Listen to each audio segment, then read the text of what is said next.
चातुर्य तुझी ही धडाडी, आकाश पाठीवरी झेपवेडी, मनातील स्वप्ने साकार करता तुझ्यातील स्वत्वास येते उभारी. तुझे चांदण्यांचे आकाश हळवे तू पेलून धरतेस क्षितिजास भाळी. तुझे चंद्र तारे उजळती मनाना तू सावित्री होतेस.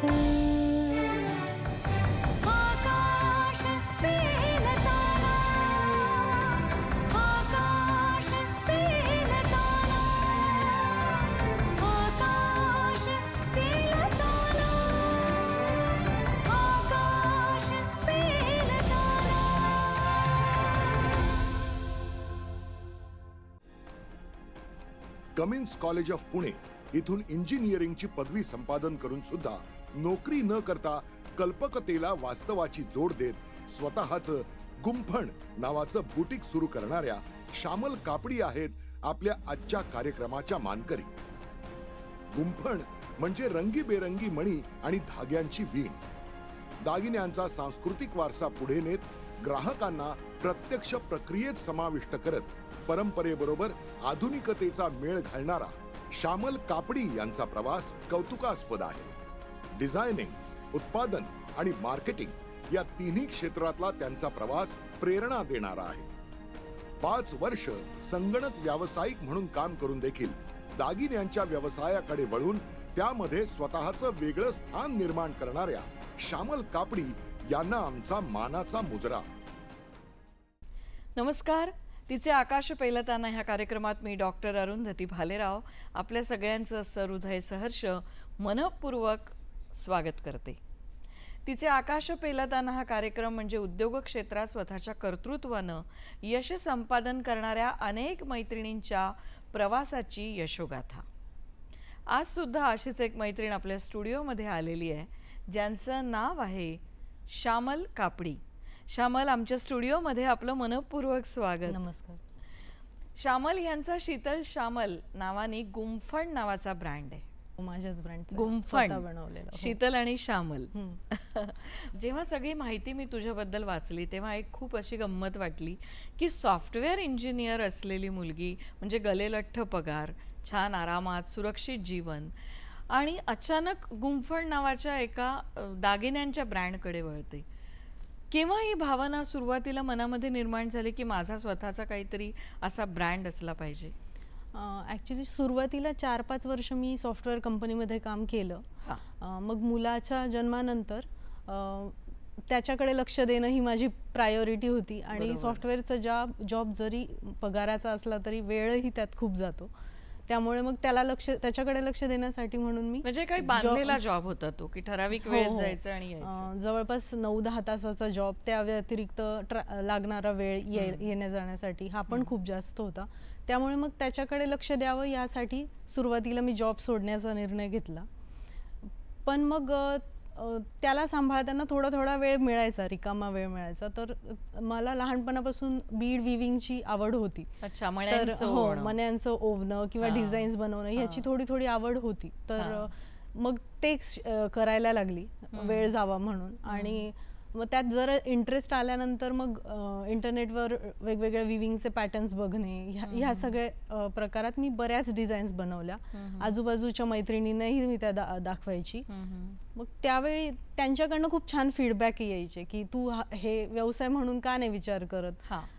मग हळूहळू त्या दृष्टीने विचार चालू झाला की आपण करू शकतो या व्यवसायात. आणि मग गुंफणची गुंफण झाली. हो. शीतल म्हणजे तुझी बहीण जी अमेरिकेत असते, तर ती आणि तू मिळून हा व्यवसाय करता, शीतल श्यामल ब्रँड. हा सगळा व्यवसाय करताना अचानक तुझं बदललेलं क्षेत्र, मग भांडवल किंवा ह्या व्यवसायात काय काय अडचणी येतात किंवा काय काय केलं पाहिजे किंवा लोकांना काय आवडतं, ह्या सगळ्याचा सारासार विचार कसा केला? सुरुवातीला तर म्हणजे विचार करायला जेव्हा चालू केला त्याच्यानंतर तेव्हा मला डिझाईनचे पॅटर्न्स बनवता येत होते, पण कारागिरासारखं फिनिशिंग करता येत नव्हतं. तर मग ते फिनिशिंग शिकण्यासाठी म्हणून मी एका इन्स्टिट्यूटमध्ये गेले. तिथे मी जाताना माझ्या बऱ्यापैकी सगळ्या डिझाईन्स पण त्यांना दाखवण्यासाठी घेऊन गेले. डिझाईन्स बघून ते म्हणाले की तुम्हाला तसा कोर्स करायची गरज नाही, तर तुम्ही आमच्याकडे as a jewellery designer job करा आणि मग तुम्हाला ज्याची गरज आहे फिनिशिंग टच शिकण्याची ते तुम्ही त्यातच शिकाल म्हणून. पण मग त्याचा काही कोर्स केला होता आधी? नाही, आधी पूर्वी नव्हता केला. विविंग पॅटर्नसाठी नाही, इंजिनिअरिंग रिलेटेडच पहिले तर शिक्षण होतं. पण मग मी जेव्हा नेटवर बघून या गोष्टी शिकत होते त्यामुळे मग बऱ्यापैकी माझ्याकडे पॅटर्न्स रंगसंगती तयार झालेले ते त्यांना दाखवायला घेऊन गेली होती मी. आता जसं हे तुझ्या गळ्यात आणि कानातलं तुझ्याच ब्रँडचं तू घातलंय जे खूप गोड आहे, तर सुरुवातीला मग ह्याचे डिझाईन तुम्ही पेपरवर तयार करता का आणि मग नंतर आयडियाज कशा सुचतात वेगवेगळ्या? आयडियाज तर म्हणजे जुने जे पारंपरिक आपले दागिने आहेत तर त्यांचा आम्ही दोघेही कायम अभ्यास करत असतोच. साधारण आता पुतळी जर उदाहरण घ्यायचं झालं तर पुतळ्या आपल्याकडे कशा गाठतात, त्यानंतर त्या रेड कलर आणि गोल्डन फिनिश मध्ये येतात, तर त्या व्यतिरिक्त तुम्ही त्या सिल्वर मध्ये आणू शकता किंवा मग गेरू फिनिश मध्ये आणू शकता, खणाच्या पुतळ्या करू शकता. म्हणजे एकच प्रकार पुतळी पण त्याचे व्हेरिएशन्स आम्ही ट्राय करत असतो कायमच. त्यानंतर मग जे नवीन नवीन मटेरियल मार्केटमध्ये येतो त्याचाही आम्ही अभ्यास करत असतो. आणि साधारण आता बीड जर एखादं डिझाईन बनवायचं असेल तर मग ते बीड बोर्डवर अरेंज करून त्याचे वेगवेगळे सेटिंग्स बनवून बघणे, त्यातले काही डिझाईन आम्ही फायनलाइज करून आणि मग फोटोशूट करतो, सोशल मीडियावर अपलोड करतो. मग त्यानुसार फीडबॅक पण येतात बऱ्याचशा कस्टमर्सचे. सोशल मीडियाचा खूप उपयोग होतो. खूप उपयोग होतो. म्हणजे ह्याची सुरुवातच ऍक्च्युली सोशल मीडियाच्या फेसबुक पेजमुळे झाली आहे. म्हणजे आपण जसं म्हणतो की एखाद्या गोष्टीसाठी पहिल्यांदा आपण डिझायनिंग, मग प्रॉडक्ट आणि मग मार्केटिंग, या 3 गोष्टी येतात. ह्या सगळ्या व्यवसायात कठीण महत्वाचा टप्पा कुठला वाटतो या 3 पैकीचा? ऍक्च्युली 3ही म्हणजे महत्वाचे आहेत आणि त्याचे प्रत्येकाचे वेगवेगळे चॅलेंजेस असतात. म्हणजे डिझायनिंग मध्ये बघायचं तर सारख्या डिझाईन आल्या तर त्या कंटाळवाण्या होऊ शकतात, त्यामुळे त्याच्यात नेहमी नाविन्य आलं पाहिजे. बरोबर. त्यानंतर अट्रॅक्टिव्ह असल्या पाहिजे की कस्टमर्सला अट्रॅक्ट करता आलं पाहिजे. नंतर उत्पादनं तुम्हाला त्या प्रॉडक्टची क्वालिटी आणि स्टर्डीनेस मेंटेन करायला लागतो. मार्केटिंग आता तर खूप साऱ्या पद्धतीने मार्केटिंग केलं जातं, जसं की सोशल मीडियाचं पोस्ट, रील्स ह्या तर आहेतच, पण त्याही व्यतिरिक्त इन्फ्लुएन्सर मार्केटिंग, त्यानंतर एक्झिबिशन हा पण खूप चांगला सोर्स असतो मार्केटिंगचा, कारण तुम्ही जे प्रॉडक्ट बनवता त्याचा डायरेक्ट फीडबॅक मिळत असतो कस्टमरकडनं, तर मग त्यानुसार तुम्हाला बदल करता येतात. आकाश पेलताना काय चॅलेंजेस आहेत ह्या व्यवसायातले? कारण कुठलाही व्यवसाय काही सरळ नाहीये. बरोबर. म्हणजे आपल्याला जितकं असं आकर्षक वाटतं काहीतरी तर नक्कीच अडचणी येत असेल. काय चॅलेंजेस आहे आणि मग ह्या चॅलेंजेसना कसं तू सामोरं जातेस? सगळ्यात महत्वाचं मोठं चॅलेंज तर मला वाटतं स्किल्ड वर्कर हे असतं, कारण या कामासाठी ना कोणी ऑलरेडी स्किल्ड येत नाही, तर त्यांना जवळपास 4-5 महिन्यांचा कालावधी द्यायला लागतो त्यांना वेल ट्रेन होण्यासाठी. त्यामुळे पेशन्स ठेवायला लागतात, वेळही तेवढा द्यायला लागतो. त्यानंतर कुरिअर सर्व्हिसेस हे पण एक मोठं चॅलेंज होतं कधी कधी, कारण त्याच्यासाठी आपण दुसऱ्यांवर अवलंबून असतो, तर कधी लेट झाले किंवा मग रिटर्न पण आले अशा गोष्टी होतात. तर त्या केसमध्ये मग आम्हाला कंटिन्यू फॉलोअप घ्यायला लागतो. म्हणजे आम्ही तो घेतो कारण मग त्याचा ट्रॅक रेकॉर्ड कस्टमरशी शेअर केला तर मग आम्ही त्यांच्याशी पर्सनली अटॅच पण होऊ शकतो. त्या व्यतिरिक्त मग रॉ मटेरियल जे लागतं हे बनवण्यासाठी जे काही रॉ मटेरियल लागतं ते त्यावेळी उपलब्ध असलं पाहिजे, हे पण कधी कधी खूप मोठं चॅलेंज होऊ शकतं. बरोबर. आणि आता हा सगळा बिझनेस माझा ऑनलाईन आहे, तर प्रॉडक्ट फोटोग्राफी पण खूप महत्वाची ठरते या केसमध्ये. प्रत्येक वस्तू तयार झाली, प्रत्येक दागिना की त्याची फोटोग्राफी. हो, त्याची फोटोग्राफी मी स्वतःच करते. आणि मग कधीतरी मग मॉडेल फोटोशूट्स असतात, मग ते प्रोफेशनल फोटोशूट थ्रू होतात. पण मोस्ट प्रॉडक्टची फोटोग्राफी मी स्वतःच करते. आता इतकी जेव्हा आव्हानं काय काय येत असतात तेव्हा सगळ्यात मोठं आव्हान असतं की एखाद्या व्यक्तीला ट्रेन करायचं की बाबा दागिने असे तयार कर, असे बनव, आणि अचानक ती व्यक्ती काम सोडून दुसरीकडे जाते. अशी आव्हानं प्रत्येक व्यवसायात असतात. बरोबर. असा अनुभव येतो? हो, येतात. असे पण अनुभव येतात. मग थोडे दिवस वाईट वाटतं, नंतर परत पुन्हा नव्यानं पुढचा हेल्पर शोधा, त्याला ट्रेन करा. मग त्यावेळेला असं वाटतं का की बाबा इंजिनिअरिंगच बरं होतं? नाही, अजून तरी मला असं कधी वाटलं नाही की इंजिनिअरिंग पेक्षा ह्याच्यापेक्षा इंजिनिअरिंग बरं असं. तू जो दागिना तयार करतेस तू स्वतः प्रत्येक दागिना घालून बघतेस? हो, म्हणजे लेंथ किंवा ह्या सगळ्या गोष्टी, पॅटर्न कसा दिसतोय, साड्यांवर ज्वेलरी कशी दिसते किंवा ड्रेसेसवर पण घालता येईल का, यासाठी ट्राय करून बघतो आम्ही, घालून बघतो बऱ्याच वेळा बरेच डिझाईन्स. साधारण किती वर्ष झाले तुम्ही हा व्यवसाय करत आहात? तसे म्हणजे मी सुरुवात केली विविंगची तेव्हापासून तर आता 8 वर्ष झाले. अच्छा. पण मग फेसबुक पेज, नंतर इंस्टाग्रामवर ह्या सगळ्या किंवा ऑर्डर्सचा एक फ्लो यायला त्याला 3-4 वर्ष झालेत. अच्छा. आणि मग कोरोनाचं जेव्हा संकट आलं तेव्हा तर सगळं ठप्प होतं. तेव्हा काय आव्हान होतं तुमच्या समोरचं? कोरोनाचं आव्हान तर खरंच म्हणजे आमच्या दृष्टीने खूप मोठं होतं, कारण ऑर्डर्स पूर्ण बंद झाल्या होत्या. कुरिअर सर्व्हिसेसही अवेलेबल नव्हत्या, पण हेल्पर्स होत्या, त्यामुळे त्यांना मदत करणं गरजेचं होतं त्यावेळी. आणि पण मग तेव्हा आमचा तो वेळ वापरला जावा किंवा सत्कारणी लागावा यासाठी मग आम्ही आमची वेबसाईट स्वतःच तयार केली. तिथे मग माझं इंजिनिअरिंगचं नॉलेज कामात आलं. काय नावाने वेबसाईट? www.gumfund.com या नावाने आमची वेबसाईट आहे. आणि दुसरं म्हणजे कठीण आव्हान एक होतं की वर्षभर झालं होतं गुंफन चालू करून, आणि बहिणीने US ला शिफ्ट व्हायचा निर्णय घेतला. त्यावेळी पण असं वाटलेलं की हे सगळं ठप्प होऊन जाईल म्हणून. पण मग त्याचा फायदा पण होता की आम्ही 24 तास कस्टमरसाठी अवेलेबल असतो, कस्टमायझेशनसाठी किंवा ऑर्डरसाठी. तर मग ह्या ज्या कठीण प्रसंगात ह्या ऑपॉर्च्युनिटीज पण आमच्याकडे आल्या की आम्ही वेबसाईट बनवू शकलो कोविड काळात, किंवा मग 24 तास आता आम्ही अवेलेबल असतो. तो जो निवांत वेळ होता तो सत्कारणी लागला असं म्हणायला हरकत नाही. कुठल्याही व्यवसायामध्ये तुम्हाला सतत स्वतःला सकारात्मक ऊर्जा द्यावी लागते, कारण सतत अप अँड डाऊन्स येतात. त्यावेळेला स्वतःला तू कसं बूस्ट करते मॉरली, स्वतःची ऊर्जा कशी टिकवतेस? म्हणजे चढ उतार तर येतच असतात प्रत्येक बिझनेसमध्ये, पण मग पेशन्स खूप महत्त्वाचे असतात ह्या केसमध्ये. की तुम्हाला जर पुढे जायचं असेल तर पेशन्स ठेवायलाच लागतात, कारण बिझनेस काही एका रात्रीत मोठा होत नाही, त्याला काही काळ जायला लागतो.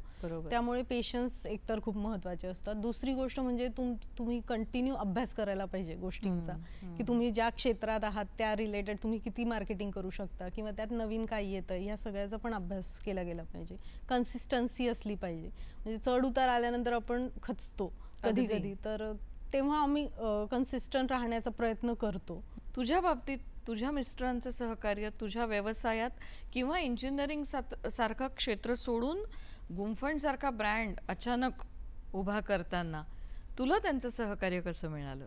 ॲक्च्युली त्यांना सगळ्यांनाच ह्या कामाबद्दल आमच्या प्रचंड कौतुक आहे. आणि त्यांचा सपोर्ट पण असतो, म्हणजे सगळ्या लहान लहान गोष्टींपासून सपोर्ट करतात. आणि त्यांचं एक म्हणणं असतं, मी जॉब करतोय ना, मग तू ॲटलिस्ट तुझा छंद जोपासू शकते तर ती छान गोष्ट आहे म्हणून, तर तू त्यात कर, म्हणजे तुला जे हवंय ते तू कर, मी नोकरी करतोय. मला वाटतं हा आधार प्रत्येक स्त्रीला जर मिळाला तर ती नक्कीच यशाचं शिखर गाठू शकते. हो ना? एखाद्या मैत्रिणीला जर आता आपली ही मुलाखत अनेक मैत्रिणी बघत असतात, एखाद्या मैत्रिणीला तुझं ऐकून प्रेरणा मिळाली आणि तिला वाटलं की मी पण हा व्यवसाय सुरू करावा, तर साधारण सुरुवातीला किती भांडवल लागतं, किती तयारी तिच्याकडे असली पाहिजे, आणि कशा प्रकारची काळजी तिने घेतली पाहिजे, काय तू सांगशील? भांडवल तर माझं सुरुवातीचं भांडवल 20-30 हजारापर्यंत होतं. जो माझा ज्वेलरी डिझायनर म्हणून मी जो जॉब करायची त्याच्यातला पहिल्या 2-3 महिन्याचा पगारच मी भांडवल म्हणून यात टाकला होता. आणि त्या व्यतिरिक्त मग जर कुणाला चालू करायचं असेल तर सातत्य पाहिजे सगळ्यात महत्त्वाचं. त्यानंतर तुम्ही डिझाईन्स कोणत्या प्रकारच्या बनवताय तर त्याचा पण बराच अभ्यास केला गेला पाहिजे असं मला वाटतं. त्या व्यतिरिक्त मग कस्टमरशी तुम्ही कसे कनेक्ट होता ही पण एक खूप महत्त्वाची बाजू ठरते. आणि आमचा थोडासा ब्रँड व्हॅल्यू जपण्याचा हट्ट असतो, कारण असे पण प्रसंग येतात की आम्हाला तुम्ही प्रॉडक्ट्स द्या पण तुमचं नाव नाही वापरलं जाणार, आम्ही आमच्या नावाखाली आमच्या ब्रँड खाली डिझाईन्स करतो. पण सुरुवातीला आम्ही 1-2 वेळा तसं केलं, पण नंतर लक्षात आलं की फक्त प्रॉडक्ट्स म्हणजे शॉर्ट टर्म फायदा होतोय, प्रॉडक्ट्स विकले जात आहेत पण मग ब्रँड व्हॅल्यू वाढत नाही त्या गोष्टीने. त्यामुळे मग आम्ही ते नंतर बंद केलं की ब्रँड व्हॅल्यू वाढण्यासाठी तुम्ही तुमच्याच ब्रँड खाली तुमचे प्रोडक्ट्स विकले पाहिजे आणि त्याची क्वालिटी पण मग तशी मेंटेन करायला पाहिजे. आकाश पेलताना की जिद्द, चिकाटी, सातत्य, मेहनत ह्या गोष्टी आहेतच, पण ह्या व्यतिरिक्त जर गृहिणी असेल तर तिच्यासाठी हे सगळं जगच नौखं आहे ना. बरोबर. तिला काहीच माहिती नाही आहे, तर तिने काय काळजी घ्यायला पाहिजे? गृहिणी असेल तर थोडंसं वेळेचं मॅनेजमेंट करणं पण महत्त्वाचं असतं, कारण घरातली सगळी कामं त्यांना करायची असतात, त्या व्यतिरिक्त मुलं आहेत आणि ह्या सगळ्यातनं तुम्हाला कसा वेळ बाय डिफॉल्ट तिला ती करायचीच असते. बरोबर. त्यामुळे वेळेचं मॅनेजमेंट तसं गृहिणींना चांगलं करता येतं असं मला वाटतं. म्हणजे तुझ्यामध्ये time management. Correct, time management करता आलं पाहिजे. तू स्वतः कसं करतेस वेळेचं व्यवस्थापन? वेळेचं व्यवस्थापन, आता माझा मुलगा सकाळी शाळेत गेल्यानंतर मला 7 ते 7.5 तासाचा वेळ मिळतो, मग तो वेळ माझा पूर्ण गुंफनसाठी असतो. त्या वेळात माझ्या हेल्पर्स ज्या आहेत त्या पण माझ्या मदतीला असतात. मग जे डिझाईन ठरवलेले असतात त्यांचं प्रोडक्शन करणं किंवा मग आहेत त्या ऑर्डर्सचं शिपिंग, पॅकेजिंग करणं, फोटोग्राफी करणं, हे सगळं मी या वेळात करते. आणि संध्याकाळच्या वेळी, म्हणजे आपल्याकडे संध्याकाळ असते आणि शीतलकडे US टाइम झोननुसार सकाळ असते, तर त्या वेळात मग आम्ही नवीन डिझाईन डिस्कस करतो किंवा आलेल्या ऑर्डर्स डिस्कस करतो. कस्टमायझेशनच्या ऑर्डर्स असतील तर त्यासाठी लागणाऱ्या रिक्वायरमेंट्स पाठवतो. ह्या सगळ्या गोष्टी आम्ही मग दिवसभराच्या तिच्या वेळात ती एडिटिंग, पोस्टिंग, कस्टमर इंटरॅक्शन ह्या गोष्टी हँडल करते. हे सगळे जे दागिने आहेत हे कुठेही मशीनवर बनत नाही, हे सगळे हाताने बनतात. सगळे हाताने बनलेले आहेत. म्हणजे ते कौशल्यच आहे की सगळे दागिने तुम्ही हाताने करता.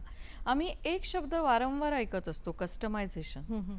कस्टमायझेशन म्हणजे नक्की काय? आम्हाला नाही माहिती. म्हणजे कस्टमायझेशनचा ऍक्च्युली बऱ्याच वेळा असा पण अर्थ घेतला जातो की तुम्ही एक डिझाईन दिल्यानंतर कॉपी पेस्ट करून दुसरी तशीच्या तशी आम्ही बनवून देतो, असा अर्थ घेतला जातो.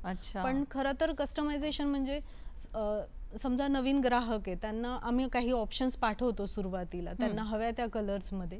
त्यानंतर तरी त्यांना त्यातनं काही ठरवता येत नसेल तर त्यांना साडीचे किंवा ड्रेसेसचे फोटो आम्ही मागवतो, त्यानुसार त्यांच्यासाठी पीस स्पेशली अरेंज करून दाखवतो. तरीही त्यांना असं वाटलं की नाही, मला कन्फर्म करायचा नाही आहे अजून, तर त्यावेळी आम्ही तो बनवूनही दाखवतो आणि मग त्याचा फोटो त्यांच्यासोबत शेअर करतो. अशा या प्रोसेसमधनं मग कस्टमायझेशनचे ऑर्डर्स फायनल होतात जनरली. आणि विश्वासार्हता कशी मिळवता मग ग्राहकांची? बरोबर. आणि मग हे नवीन ग्राहकांसाठी जसा हा कस्टमायझेशनचं फॉलो केलं जातं, तसंच सिमिलरली जुन्या ग्राहकांसाठी पण कस्टमायझेशनसाठी फॉलो केलं जातं. आमच्या बऱ्याचशा ऑर्डर ॲक्च्युली कस्टमाइज्डच असतात. आणि मग ऑर्डर फायनल झाल्यानंतर, तिचा फोटो पाठवल्यानंतर, त्यांची कन्फर्मेशन आल्यानंतरच आम्ही ती ऑर्डर शिप करतो. ती ऑर्डर शिप केल्यानंतरही ते कुरिअर वेळेवर पोहोचतंय का, किंवा मग कधी कधी असं होतं की कुरिअर लेट होतात किंवा न पोहोचता परतही येतात.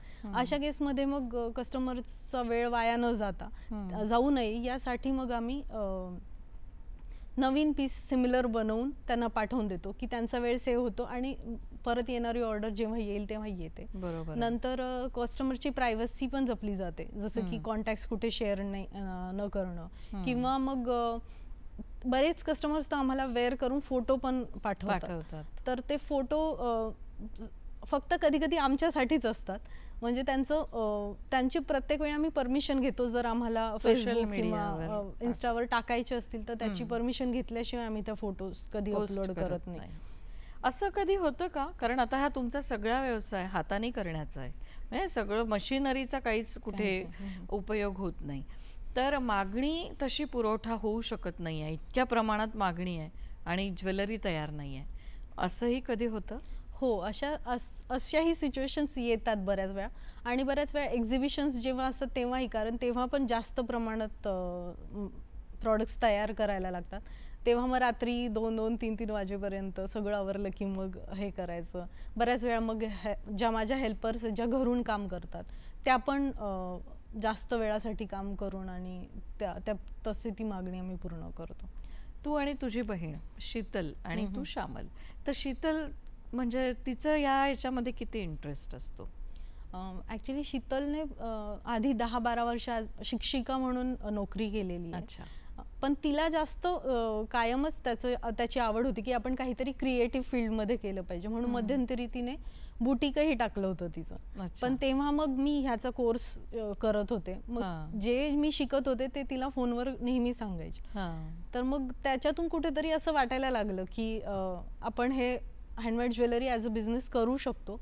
आणि मी जवळपास तो जॉब वर्षभर केला, त्यामुळे थोडासा मार्केट रिसर्च, नंतर कस्टमरच्या रिक्वायरमेंट्स कशा असतात किंवा प्रॉडक्ट्स बनवण्यासाठी जे रॉ मटेरियल येतं त्याची क्वालिटी कशी असते, ह्या सगळ्या गोष्टी मग जॉबमधनं शिकता आल्या.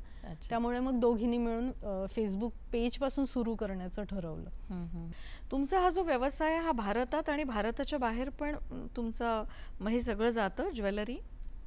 हो, म्हणजे भारतात तर जास्त आहे, त्यातल्या त्यात महाराष्ट्रात जास्त आहे. म्हणजे महाराष्ट्रात छोट्या छोट्या गावांमध्ये पण जिथे कुरिअरची सर्व्हिस नाही तिथे सुद्धा स्पीड पोस्टने प्रॉडक्ट्स जातात. आणि भारतातल्या काही शहरांमध्ये, महाराष्ट्र सोडला तर बाकीचे काही मोठ्या शहरांमध्ये प्रॉडक्ट जातात. आणि भारताबाहेर तसं डायरेक्ट शिपिंग आम्ही अजून करत नाही, पण जो मोजका कस्टमर बेस आहे भारताबाहेर, तर जनरली ते इथे येणार असतील, भारतात येणार असतील किंवा त्यांचे नातेवाईक तिकडे जाणार असतील तर ते बल्कमध्ये मग प्रॉडक्ट्स मागवून घेतात. किती छान आहे सगळा हा श्यामल तुझा प्रवास. ह्या गप्पा थांबू नये असं वाटतं, पण आता वेळ संपत आली आहे, त्यामुळे अर्थातच तुझा निरोप घेणार आहे.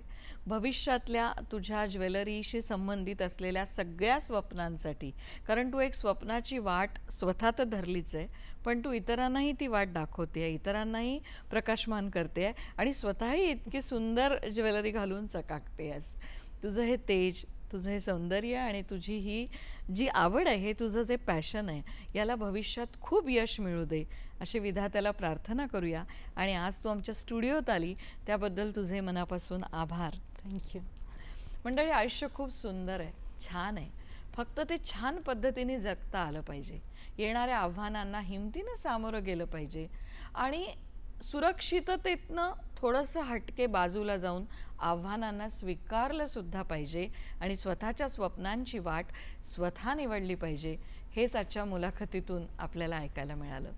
वेळ अर्थातच थांबण्याची आहे, पण DP म्हैसकर फाउंडेशनच्या अध्यक्षा सुधाताई म्हैसकर यांचा मोलाचा कानमंत्र ऐकण्याची. मैत्रिणींनो, नवीन व्यवसाय सुरू करताना आपली मनःशक्ती चांगली ठेवणं महत्त्वाचं आहे. आपल्याला त्याच्यामध्ये यश मिळवायचं आहे, त्या दिशेने आपण पुढे मार्ग चालायला पाहिजे. पण नवीन व्यवसाय सुरू करताना आपल्यातून प्रथम काही चुका होऊ शकतात, आपल्याला अपयश येऊ शकतं. या काळामध्ये आपल्याला मदतीला आपली माणसं कोण ते कळून येतात की आपल्या मदतीला उभी राहतात. त्यांची सोबत संगत कधीही सोडू नका. ते जर तुमच्या मदतीला आले तर तुम्हाला पुढे जरा जास्ती मनःशांती मिळेल, मनःशक्ती मिळेल, तुम्ही पुढे जाऊ शकता त्याच्यामुळे. आणि आपल्याला एक गोष्ट लक्षात ठेवायची, सगळे दिवस सारखे नसतात. आज जरी आपण अपयशाने खचून गेलो तरी ह्याचा पुढचा मार्ग यशाचा असेल, आपण प्रगती करून जास्ती चांगल्या रीतीने पुढे जाऊ शकतो, ते लक्षात ठेवायचं. आणि तो मंत्र सांभाळला तर आपण आपल्या व्यवसायामध्ये 100% यश मिळवू शकतो. तुझे चांदण्याचे आकाश हळवे, तू पेलून धरतेस क्षितिजा सभा